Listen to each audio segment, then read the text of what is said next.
The police service and its reputation in the UK is in free fall, and part of that is because of the way it's being treated during the period of austerity and beyond.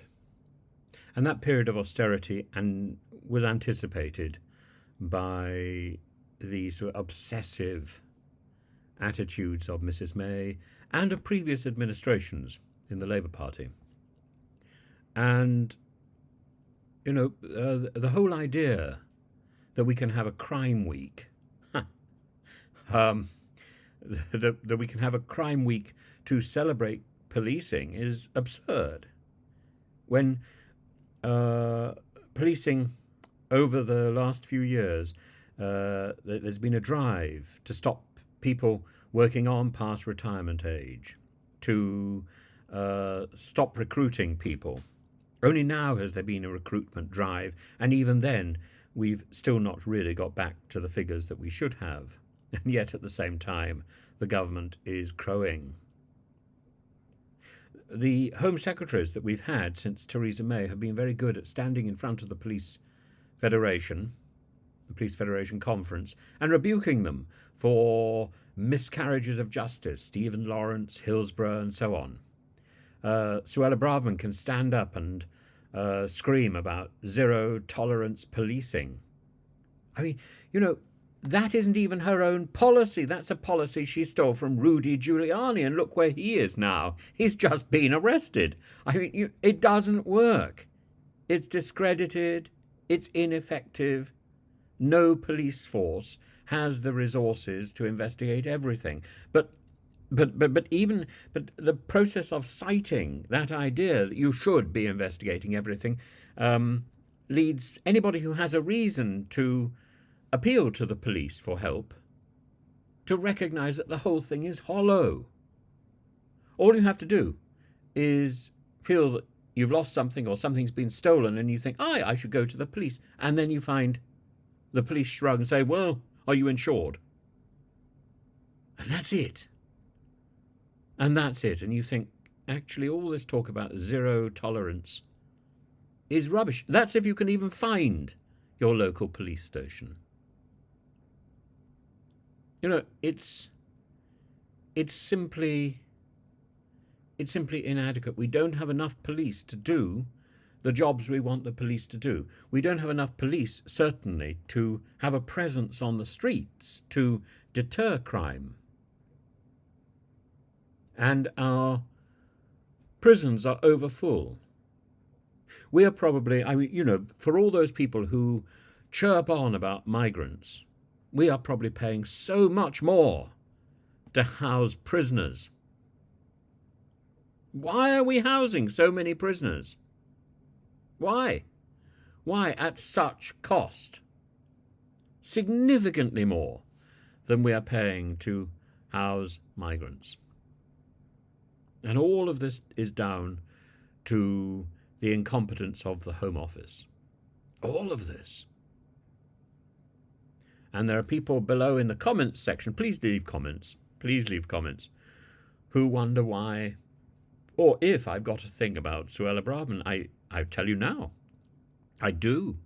I think she is monumentally incompetent.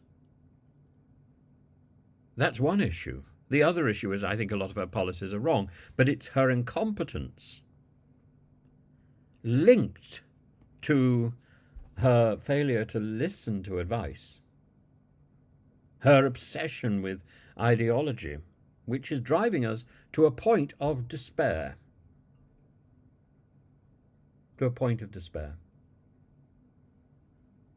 And you know what happens when you've got to interface with bureaucracy these days?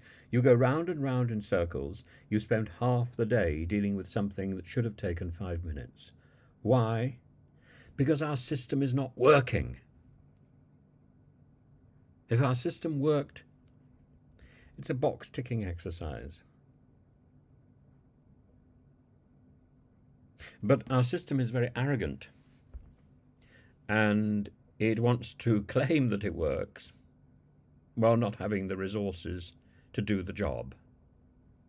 And then that comes back again and again and again. to Home Office inadequacy. And I don't think it's just down to Suella Braverman, by the way.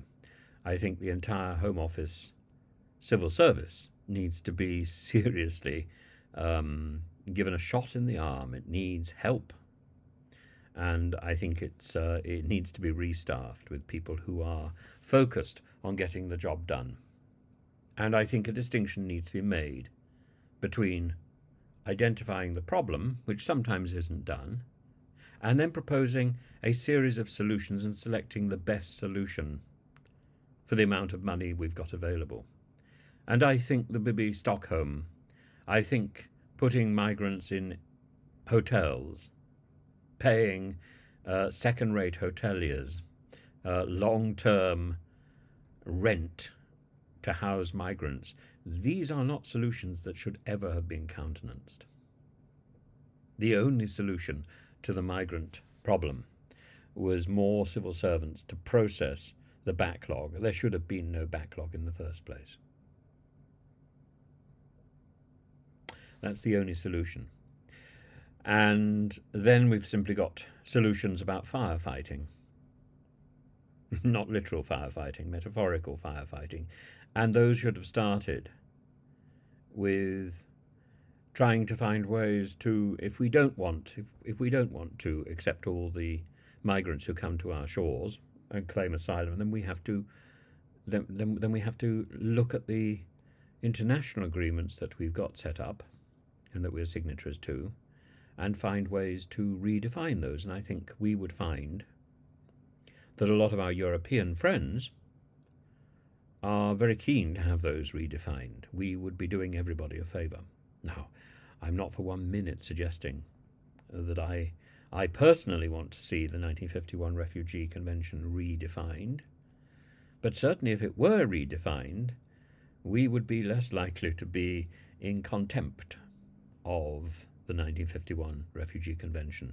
We would be less likely to be facing a litany of litigation in the next few years.